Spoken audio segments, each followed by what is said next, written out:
And speaking of Jerry, we just keep linking these things together. You work with Dean on the silences. You also work with him, I think, in How to Save Your Marriage. How to Marriage and Ruin Your Life, yeah. Two Dean Martin pictures. Well, when I worked with Dean Martin, Jerry did not speak to me after that. On screen, Stella Stevens was the glamorous blonde bombshell of the 1960s, an unforgettable presence who lit up the screen in classics like The Nutty Professor and The Poseidon Adventure. With her striking looks and impeccable comedic timing, she became one of the most recognizable faces of Hollywood's golden age. But behind the dazzling smile and the brilliant studio lighting, her most challenging, rewarding, and important role began not on a soundstage, but in the quiet, humble surroundings of her youth when she was just a 16-year-old girl. This is the story of that role, the story of a mother and her son, a profound bond forged in adversity, and the remarkable multi-generational legacy they built together in the shadow of the Hollywood Dream Factory.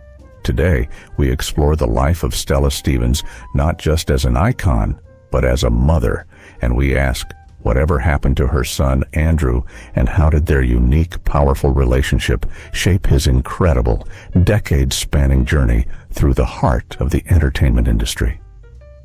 Long before she became a silver screen icon, the woman known as Stella Stevens was born Estelle Eggleston on October 1st, 1938, in the small town of Yazoo City, Mississippi. Her world was one of simplicity and Southern charm, raised primarily in Memphis, Tennessee, in a modest home where her parents and grandparents played central roles in her upbringing. She often reflected on this time with fondness, describing it as a simple life, yet one filled with big, boundless dreams that stretched far beyond the Mississippi horizon. Those dreams, however, took a sudden and life-altering turn when, at the tender age of 16, she married a local electrician named Herman Stevens. It was a decision that propelled her into adulthood overnight. A year later, in 1955, while still a child herself, she gave birth to her only child, a son she named Herman Andrew Stevens. Reflecting on those daunting, formative early days, Stella would later say with a mix of wistfulness and pride, "I was just a girl raising a boy. I didn't know what I was doing, but Andrew gave me a reason to keep moving forward. He was my purpose." The young marriage, burdened by the immense pressure of teenage parenthood, dissolved quickly, leaving Stella a single mother before she had even finished high school. Faced with this reality, she demonstrated a resilience that would become her trademark. Determined to build a future for herself and her son, she pursued an education at Memphis State University. During this period of striving and study, her son, Andrew, spent much of his early childhood in the steady, loving, and predictable care of his grandparents in Memphis. This necessary arrangement created a childhood of dual identities for Andrew, a theme that would run through his entire life. Until the age of 6, his world was the American South, a landscape of familiar accents, family traditions, and a slower pace of life. Then his world dramatically shifted when he joined his mother in the sun-drenched, fast-paced world of Beverly Hills, where Stella was courageously chasing her Hollywood dreams.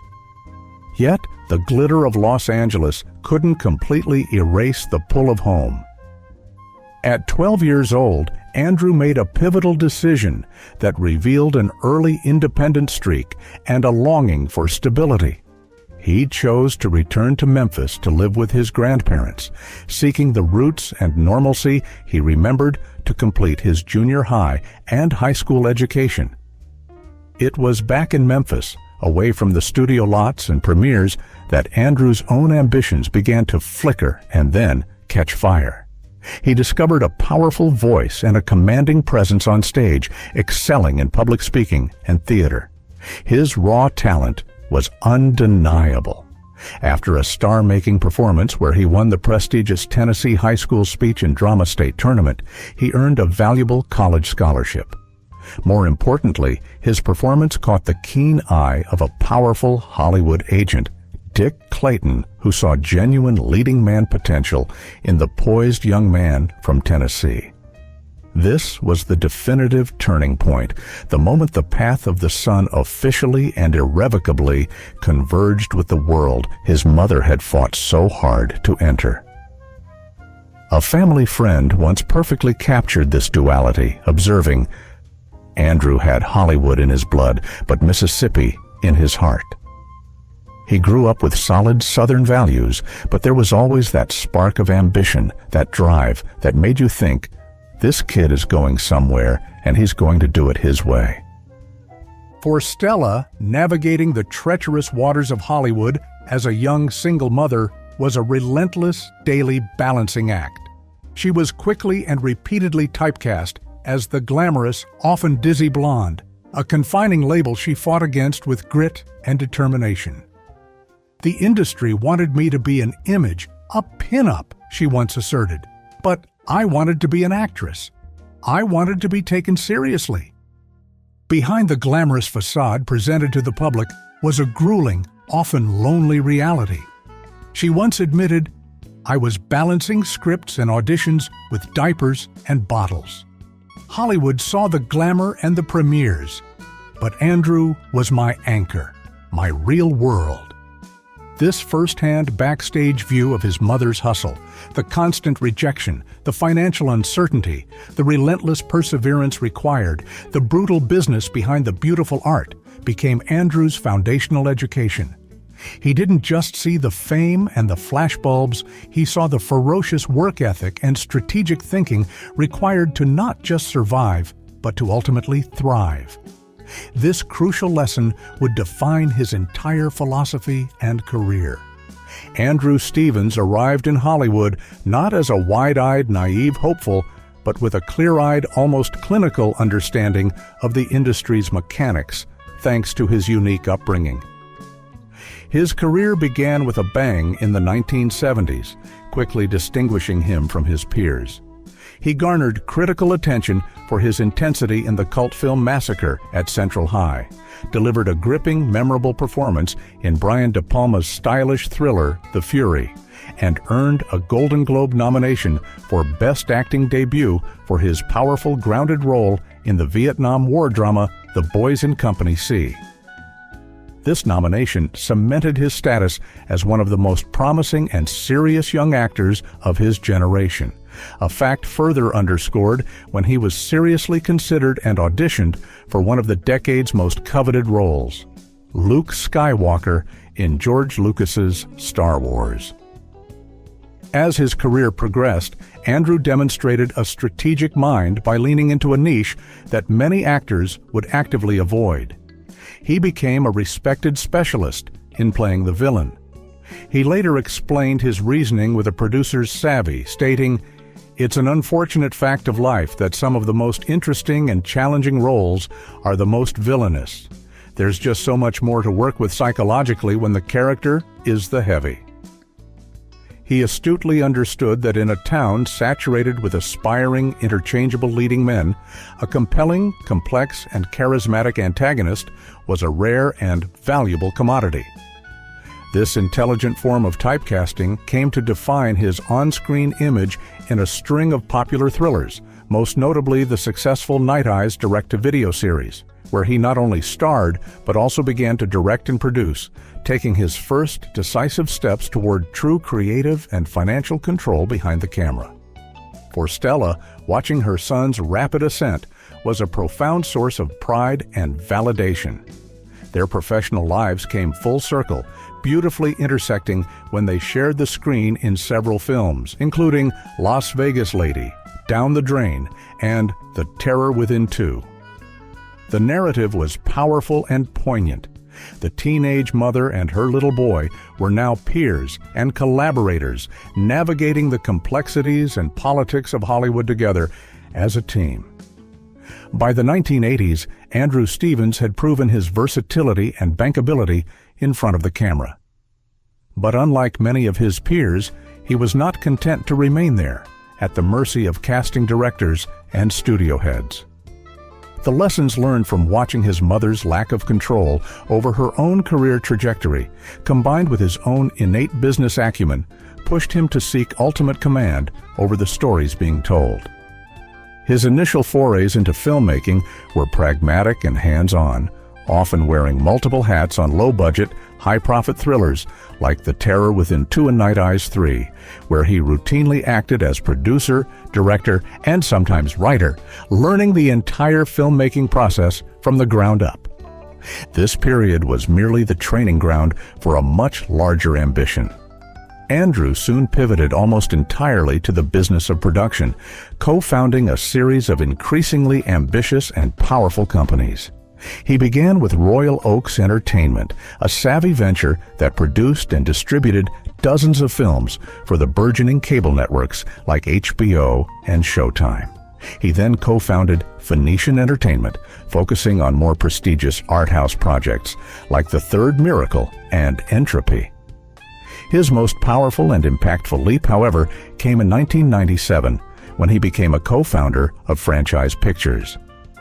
As its president and chief operating officer, he was instrumental in a bold business model that produced and financed over 60 feature films, many released by the major studio Warner Brothers.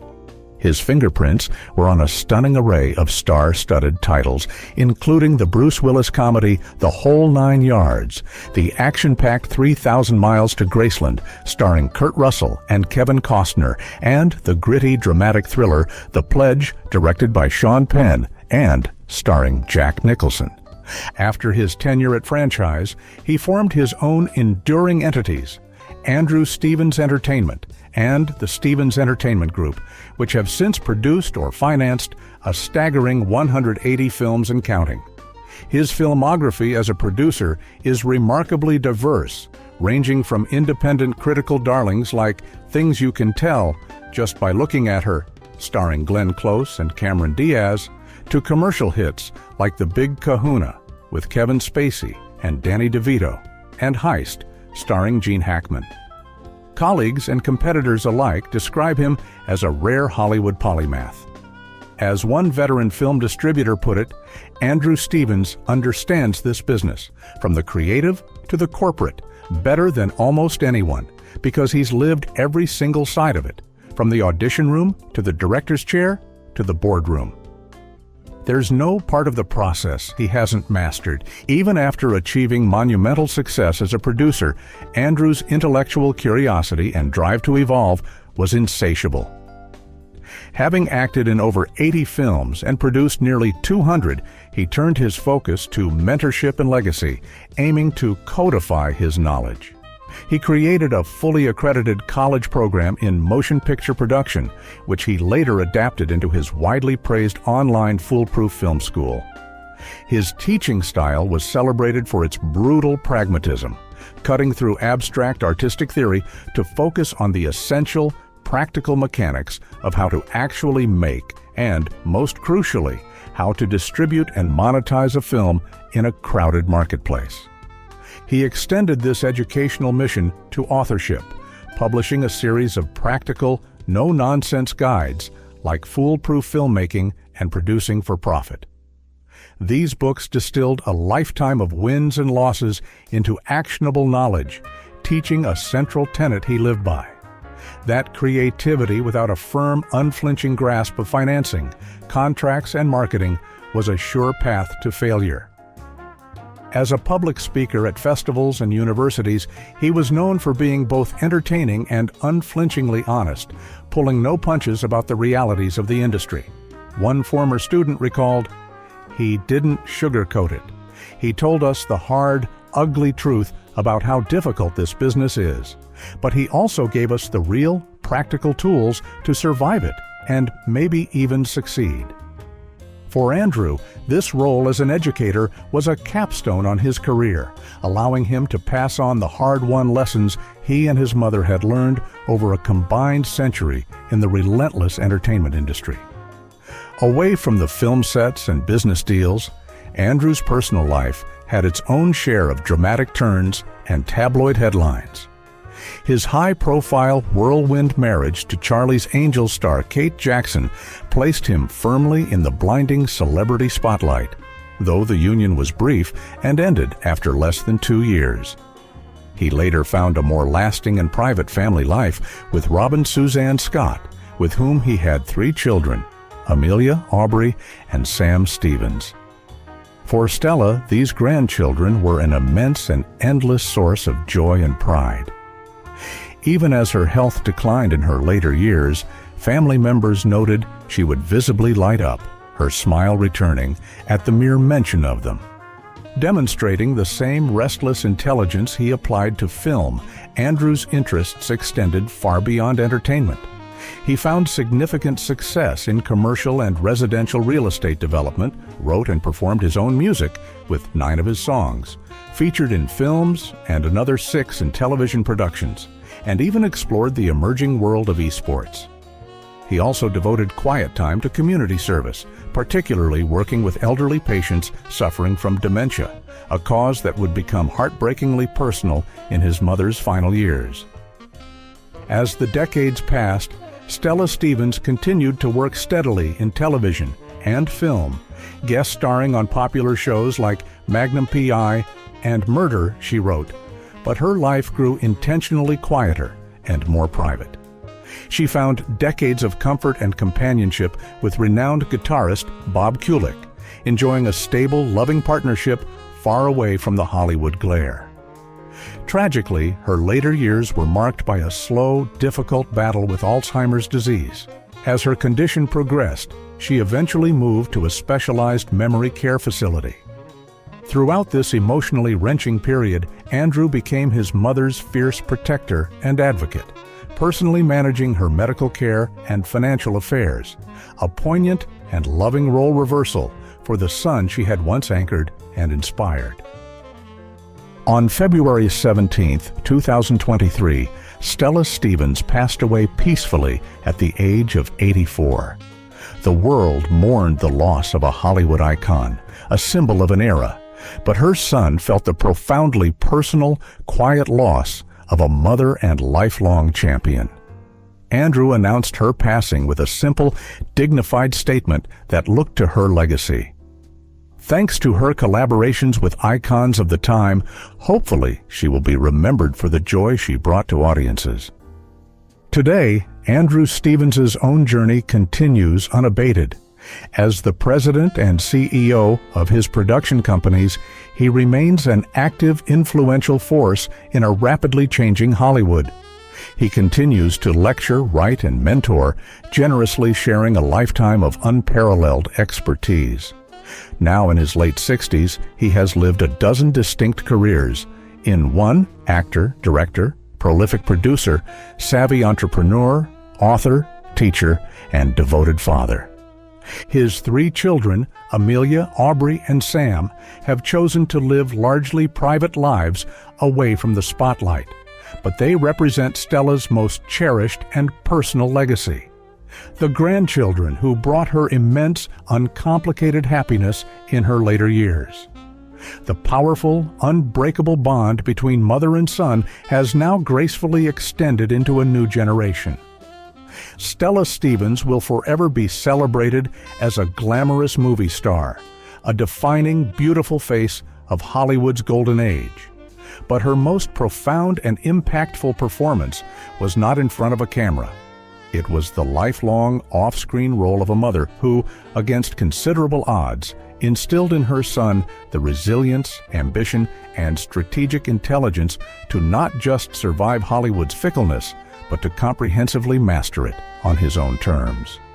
Andrew Stevens' multifaceted, enduring empire is a living, breathing testament to her success.